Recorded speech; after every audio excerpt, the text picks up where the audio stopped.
বেগম খালেদা জিয়ার লন্ডন থেকে দেশে ফেরা উপলক্ষে বিশেষ নির্দেশনা দিয়েছে ডিএমপি।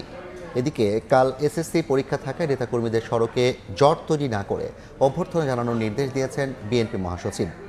বিকেলে ডিএমপি কমিশনার শেখ মোহাম্মদ সাজ্জাদ আলী স্বাক্ষরিত বিজ্ঞপ্তিতে বলা হয়, কাল সকালে বেগম খালেদা জিয়া বিমানবন্দর থেকে গুলশানের বাসভবনে যাবেন।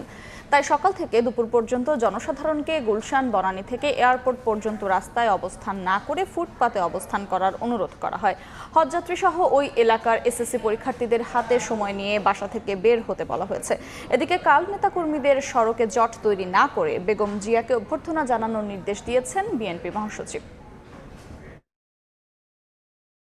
উনি সকাল 10টায় পৌঁছাবেন ঢাকা এয়ারপোর্টে। বিমানবন্দর থেকে কাকলী পর্যন্ত বিশেষ করে বিএনপির অঙ্গ সংগঠনের নেতাকর্মী এবং ঢাকা সিটি নেতাকর্মীদের কাছেও আবেদন রাখতে চাই যে রাস্তার উপরে যেন কেউ না দাঁড়ায়, ফুটপাতের মধ্যে দাঁড়িয়েই যেন সম্বর্ধনা জানাতে চাইবেন। পুলিশ কর্তৃপক্ষকে বলতে চাই তারা যেন রাস্তায় কাউকে দাঁড়াতে না দেন।